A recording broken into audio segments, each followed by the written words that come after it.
There is a law most people have never read, and most HOA boards are counting on that. It is called the Fair Housing Act. Congress passed the original version in 1968, 1 week after Martin Luther King Jr. was assassinated, and it was meant to do something simple and serious: stop people from being shut out of housing because of who they are. Over the decades it grew. Amendments added new categories of protection. Courts interpreted it. Federal agencies built enforcement machinery around it. By the time most of us were worrying about paint colors and parking permits, the Fair Housing Act had become one of the most powerful tenant protection statutes in the country. The part that matters for this story is Section 3604, specifically the portion that deals with disability. Under the Fair Housing Act, it is unlawful to refuse to make reasonable accommodations in rules, policies, practices, or services when those accommodations may be necessary to afford a person with a disability equal opportunity to use and enjoy a dwelling. That sentence is worth reading twice. It does not say a housing provider has to do whatever a resident asks. It says reasonable. But it also does not give a housing provider the right to simply say no and move on. The law requires engagement. It requires good faith. It requires something called the interactive process, which we will get to later. The agencies responsible for enforcing this law are the Department of Housing and Urban Development, which most people call HUD, and in serious cases, the Department of Justice. HUD handles complaints. They investigate. They try to reach settlements. When they cannot, or when the violation is significant enough, they refer cases to the DOJ. The DOJ can file suit in federal court. They can seek damages on behalf of residents. They can demand policy changes, mandatory training, independent monitoring. They have done all of these things, many times, against HOAs that believed their covenants were more powerful than federal law. They were wrong about that. Here is what a lot of HOA boards do not understand, or choose not to understand. Their governing documents, their CC and RS, their bylaws, their pet policies, none of that exists outside the law. It exists inside it. When federal law says you must make a reasonable accommodation for a resident with a disability, your no pets policy does not override that. Your breed restrictions do not override that. The vote your board took in 2019 does not override that. Federal law is not a suggestion that competes with your rules. It is the ceiling your rules have to fit under. The confusion often comes from a genuine misunderstanding of what HOA authority actually is. Boards have real power. Boards, they can enforce aesthetic standards, collect assessments, place liens, restrict certain uses of common areas. That power is legitimate and in many cases substantial, but it is delegated power.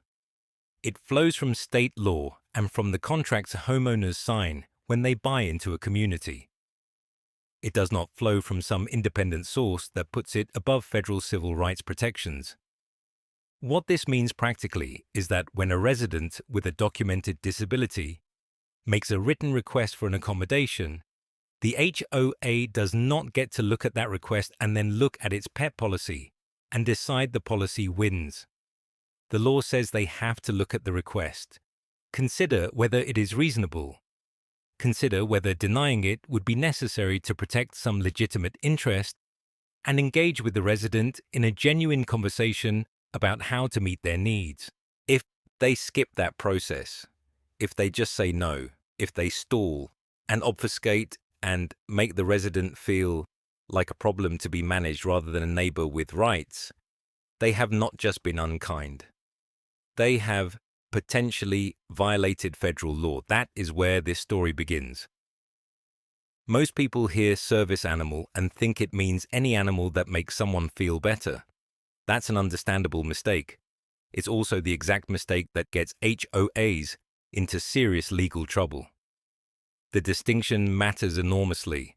and not just in a technical, fine print kind of way. It matters because the law treats these two categories differently, because the rights attached to each one are different, and because the mistakes housing providers make usually come from treating them as interchangeable when they are not. A service animal, under federal law, is a dog, specifically a dog, that has been individually trained to perform a task directly related to a person's disability. The key word there is trained. The key phrase is directly related.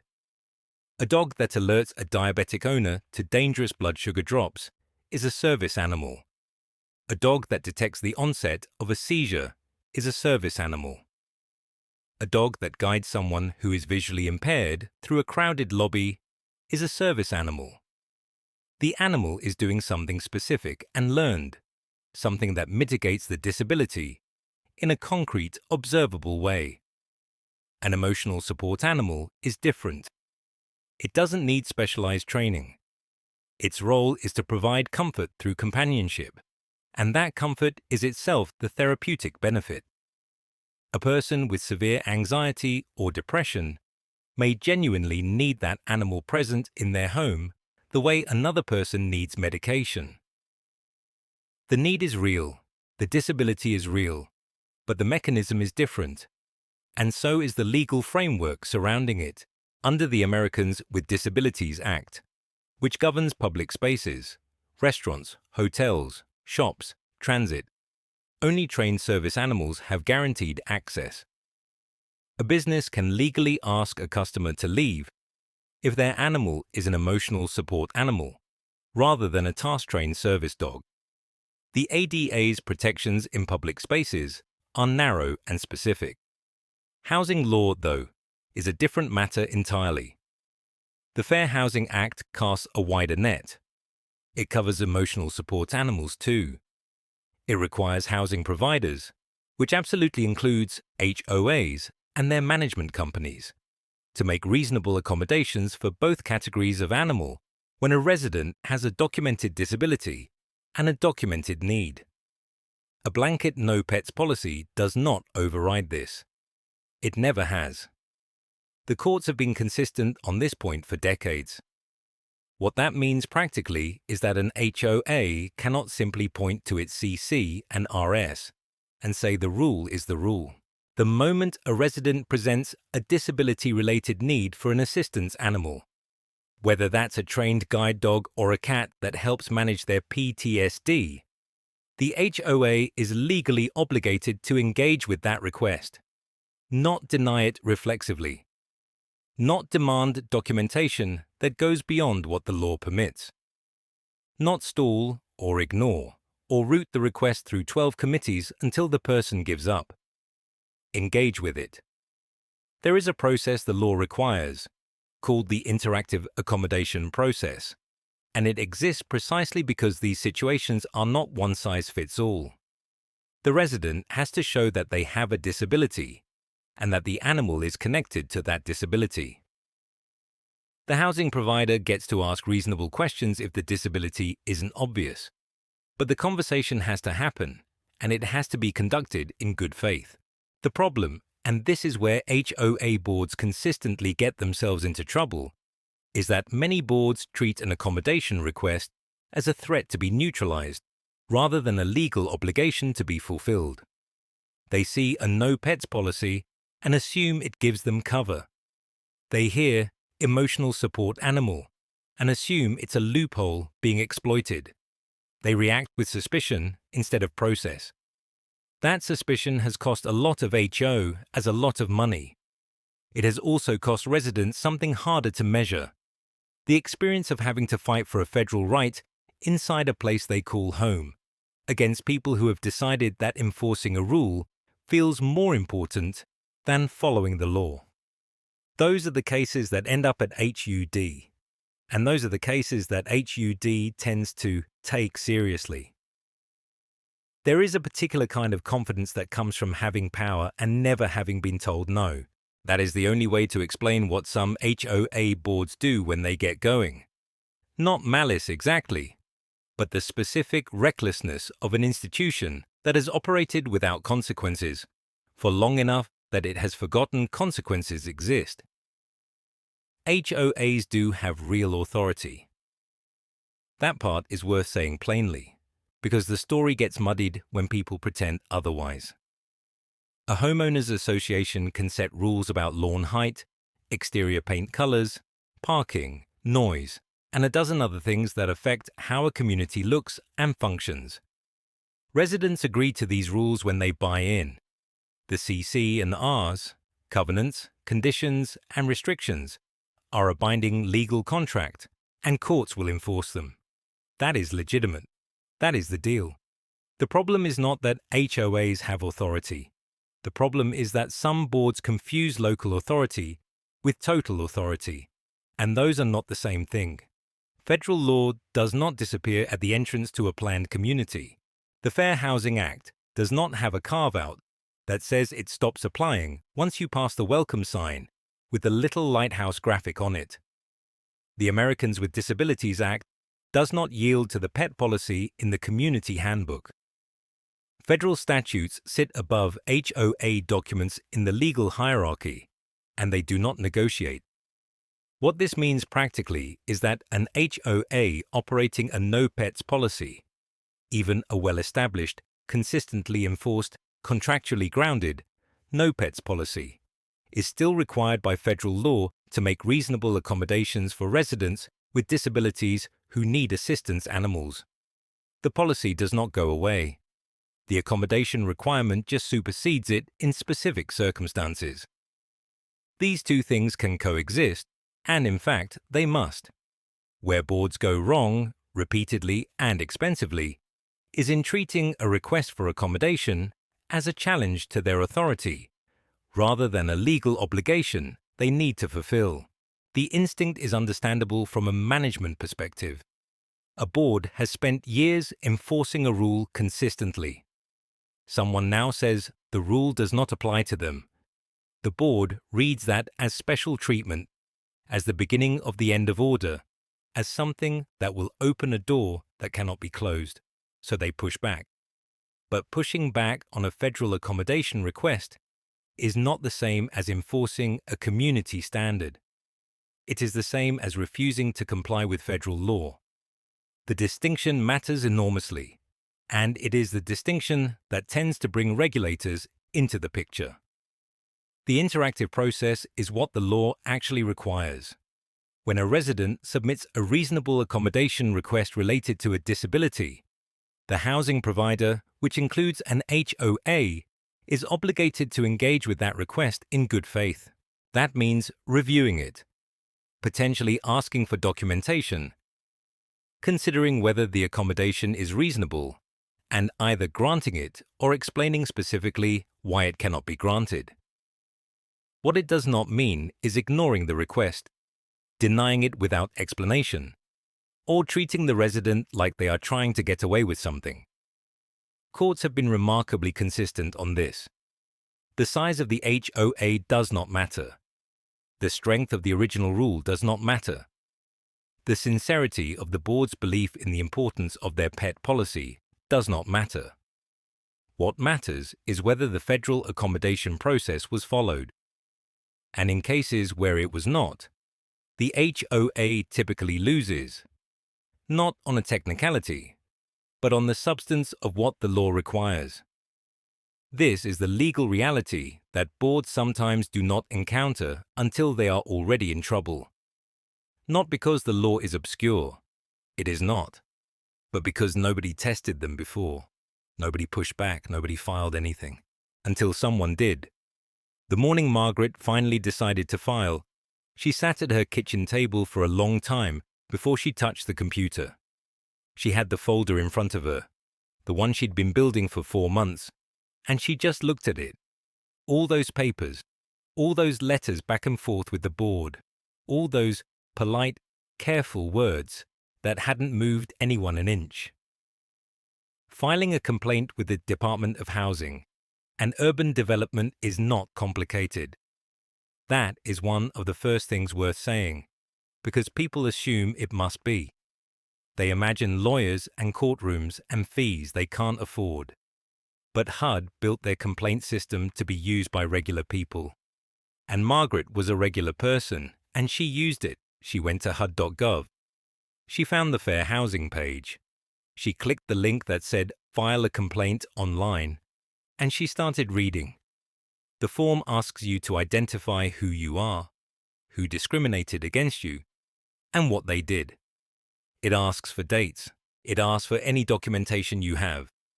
It is, in structure, not unlike a form you might fill out at a doctor's office, except that what you are documenting is not symptoms, but a pattern of behavior, and the institution you are reporting it to has actual authority to do something about it. Margaret's situation was not unusual. Her HOA had a no pets policy. She had a service dog, a trained animal, not a pet, a distinction that is clear in federal law even when it is ignored in practice. She had submitted a written accommodation request as required. The board had delayed, then denied, then delayed again when she appealed, and somewhere in that process they had begun issuing fines. By the time she sat down at that table, she owed, on paper, $840 for the continued presence of an animal that federal law said she had every right to have. She uploaded the accommodation request she'd submitted. She uploaded the board's denial letter. She uploaded the fines. She uploaded the follow-up letters she'd sent and the non-responses she'd received. She wrote a plain description of what had happened, in order, with dates. She did not editorialize. She did not call anyone names. She described what was done and when. The submission took her about an hour. What happens after you file is this. HUD reviews the complaint to determine whether it falls under the Fair Housing Act. If it does, and a service animal accommodation denial almost certainly does, they open an investigation. They notify the respondent, meaning the HOA, that a complaint has been filed. They begin gathering information from both sides. This is the part where something changes, even before any ruling. The moment the HOA received notice that a federal investigation had been opened, the fine stopped. Margaret noticed that. She didn't hear from the board for 3 weeks, and then she received a letter that was noticeably different in tone from every letter that had come before it, more careful, more formal. The word accommodation appeared in it, correctly used for the first time. HUD investigators have authority to request documents, conduct interviews, and make findings of fact.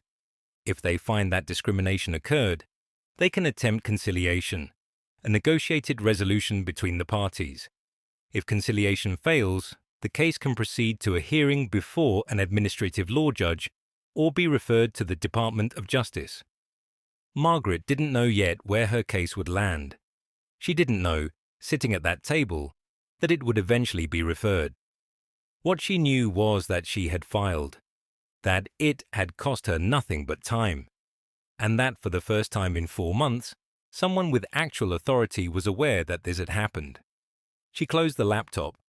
She looked at the folder, still sitting there, thinner now in some way that wasn't about pages. Then she called her dog over and fed him his afternoon meal. And the HOA could say whatever it wanted about that. When the Department of Justice opens a fair housing investigation, most people picture something dramatic. Agents with badges, courtrooms, somebody getting hauled in front of a judge. The reality is quieter than that, and in some ways more unsettling, at least if you're the one being investigated. After HUD makes its probable cause determination and refers a case to the DOJ's Civil Rights Division, the first thing that happens is a letter. That's it. A letter arrives at the HOA's registered address or at the Property Management Company's corporate office, informing them that the Department of Justice is now involved and that they are required to preserve all records related to the matter. Emails, meeting minutes, correspondence with the resident, internal notes, everything. The legal term for this is a litigation hold, and violating it, even accidentally, can turn a bad situation into a catastrophic one. What the HOA does next usually tells you everything about how the case is going to end. Some boards, especially smaller ones without experienced legal counsel, make the mistake of treating the DOJ letter the way they treated the original accommodation request, as something to be managed, delayed, or minimized. They respond slowly. They produce records selectively.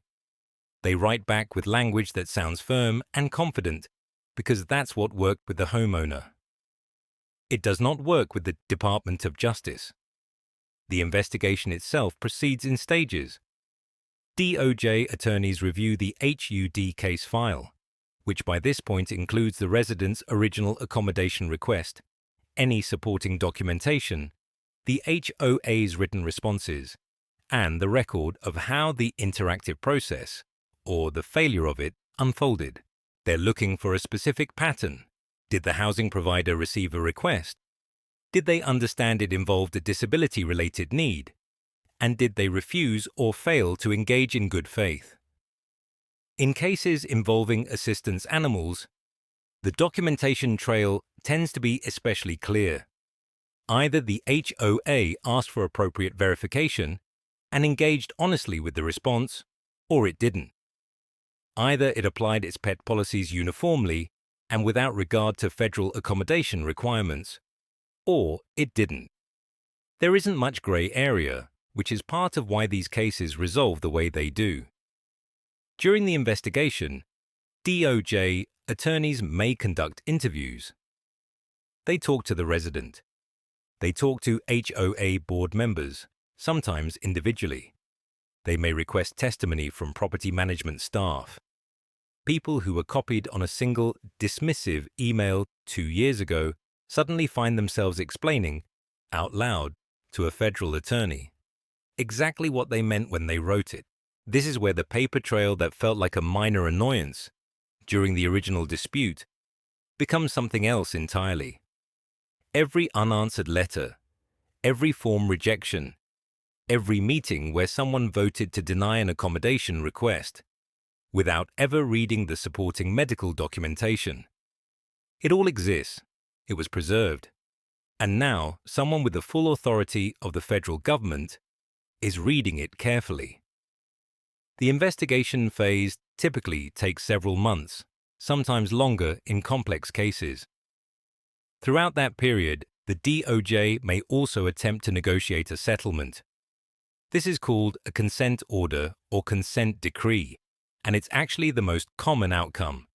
Not a trial, not a dramatic verdict, but a negotiated agreement in which the housing provider admits to violations, pays damages to the affected resident, changes its policies, and submits to monitoring and mandatory fair housing training. For the resident who started all of this by submitting a one-page accommodation request and getting a form letter back, the consent decree can feel both enormous and strangely ordinary. Enormous because federal law just moved on their behalf. Ordinary because what they asked for in the beginning was never complicated. They wanted to live in their home, with their dog. The same thing they asked for before anyone had heard of a probable cause finding, or a litigation hold or a civil rights division attorney.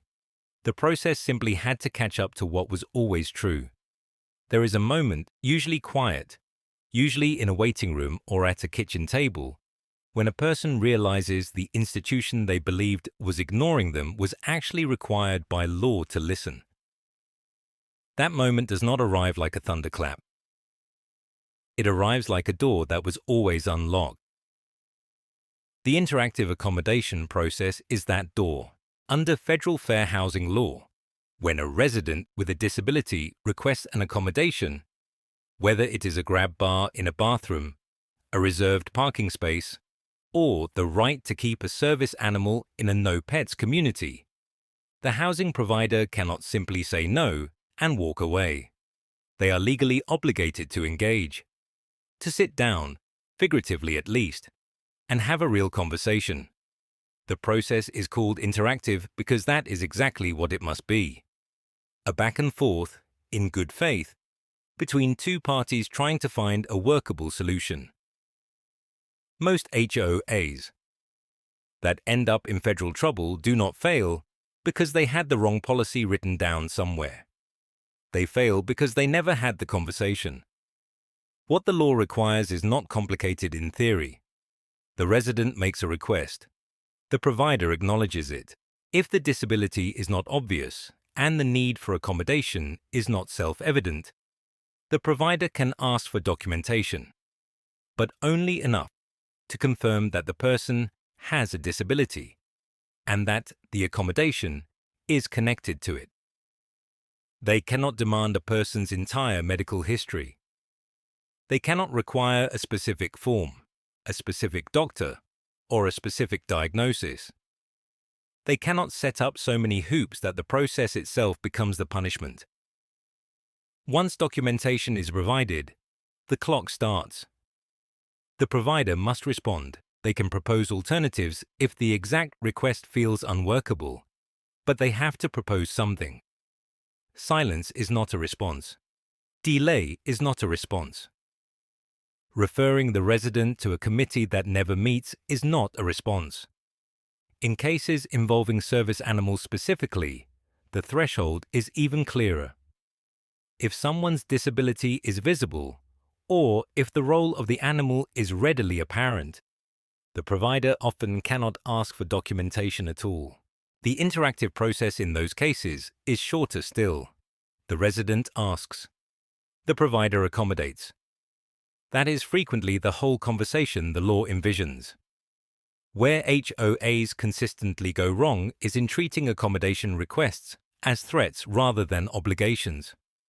A board member who feels that one resident's service dog sets a precedent, or disrupts the community's aesthetic, or opens a door they do not want opened, that board member is not engaging in an interactive process.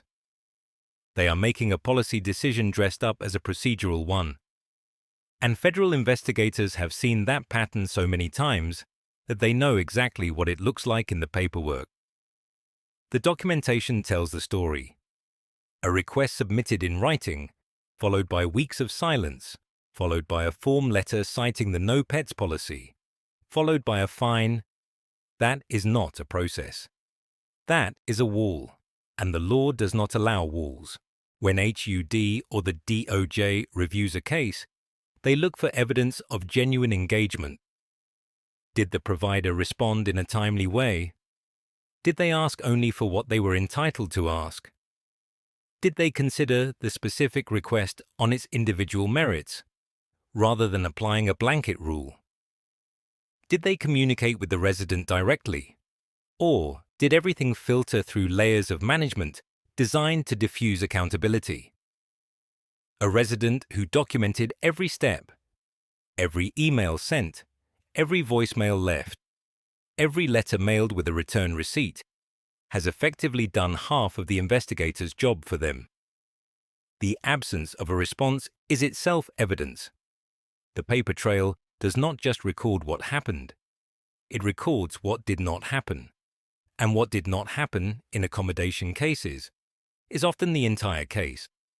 The interactive process is not a loophole residents exploit. It is a flaw the law sets. The only people who fall through it are the ones who refuse to stand on it. The case that changed everything did not start with a dramatic courtroom moment. It started with a letter. A form letter, actually. The kind with blank spaces filled in by someone who probably sent 40 of them that week. The resident's name typed in one blank, the violation number in another, and at the bottom, a deadline. 30 days to remove the animal or face fines. That letter, sent to a Navy veteran in San Diego in 2015, became the foundation of one of the most cited fair housing decisions in the last decade. The veteran had a psychiatric service dog, trained specifically to interrupt nightmares and anchor him during episodes of hypervigilance. The HOA had a no pets policy. The HOA believed those two facts ended the conversation. They were wrong, and a federal court explained exactly why in language that other courts have quoted ever since. The ruling in that case established something that sounds obvious once you hear it, but apparently needed to be said out loud by a judge. The interactive process is not optional.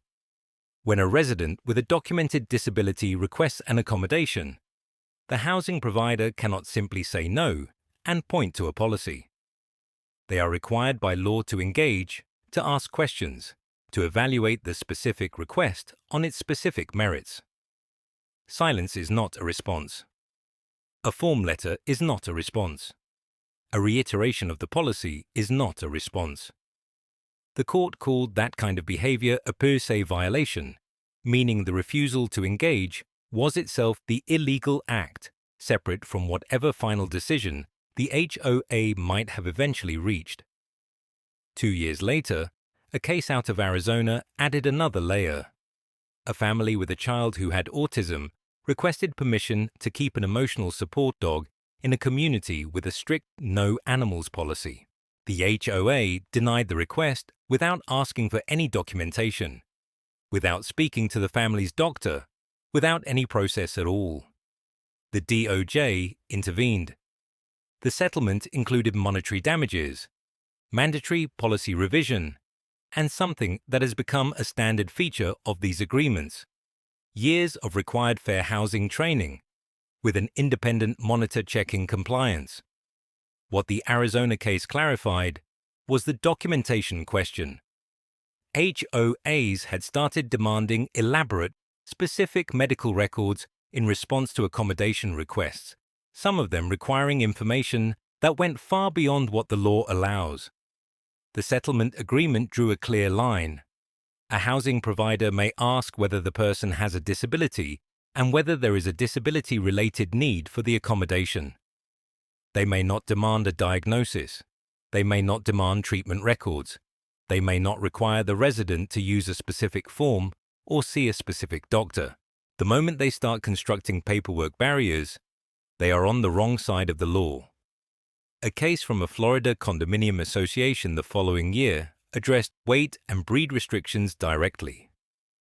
The association had a policy limiting pets to 25 pounds, and they applied that policy to a service dog that weighed 60. The court found the weight limit irrelevant. The fair housing analysis does not ask whether the animal fits within the community's general pet policy. It asks whether allowing the animal is a reasonable accommodation for a person with a disability. Those are different questions, and confusing them is a mistake. HOAs keep making. Taken together, these cases form a body of law that is not subtle. The obligations are clear. The process is defined. The consequences for ignoring it are documented in settlement after settlement, judgment after judgment. What is striking is not that these cases were decided this way. It is that communities keep creating the conditions for new ones. Every time a board sends a form letter instead of starting a conversation, somewhere a clock starts running. The most important thing nobody tells you when you move into a neighborhood with an HOA is that the rules work both ways. Most people learn that the hard way, after the letter comes, after the fine lands, after somebody in a polo shirt shows up at a board meeting and talks down to them like they don't know their own situation. What they don't tell you is that federal law was sitting there the whole time, waiting to be picked up and used. If you have a disability and you need an assistance animal, whether that's a trained service dog or an emotional support animal documented by a licensed provider, your housing association does not get to simply say no. That is the plain fact of it. The Fair Housing Act does not leave room for a board vote on the matter. It does not bend for a community's aesthetic preferences or a poorly written pet policy drafted 10 years ago by someone who never anticipated any of this. The first thing you do, before anything else, is get your documentation in order. If your need is real and your provider is legitimate, the paper trail protects you. Keep copies of everything. The original request you submitted, every response you received, every letter, every email, every date. Write down conversations that happen by phone or in person, as close to the moment as you can. This is not paranoia. This is the difference between having a case and having a story nobody can verify. The second thing is understanding what the association is actually required to do. They must engage with you. They must consider your request seriously and in good faith. They can ask reasonable questions. They can request documentation. What they cannot do is ignore you, delay indefinitely, apply a blanket denial, or treat a reasonable accommodation request the way they would treat a noise complaint. The law calls this the interactive process, and when an HOA skips it entirely, when they just say no and move on, they have already handed you something. If your request has been denied or ignored, you have options that cost you nothing to begin. HUD takes complaints at no charge. The process is not fast, but it is real, and HORs know it is real. A complaint filed with HUD does not disappear into a void. It gets assigned. It gets investigated. And in cases where the violation is clear, the Department of Justice can step in, and the consequences expand considerably beyond whatever fine or letter started the whole thing. Document the harm. If you had to board your animal somewhere, save those receipts. If the stress of the dispute affected your health, note it. If you had to hire anyone to help you navigate the process, keep those records. Compensation in these cases can include more than just a policy change. It can include real money for real costs, and sometimes damages beyond that. Do not let them rush you into a quiet resolution that fixes nothing. A private agreement that makes the immediate problem go away, but leaves the policy unchanged, protects nobody who comes after you. Part of why these federal processes exist is precisely because the people most likely to be harmed are often the least positioned to fight alone. When a case goes through HUD, or the DOJ, and results in a consent decree, it changes what the association is required to do going forward. That matters. The associations that get into serious trouble are almost never the ones that got the law wrong in a genuinely complicated situation. They are the ones who assumed the person across from them would not know their rights, would not push back, would not write anything down. They counted on exhaustion. They counted on the power imbalance holding. It does not always hold. And the people who found that out, who filed the complaint, who kept the folder, who showed up knowing exactly what they were owed, they are the reason the rules mean something.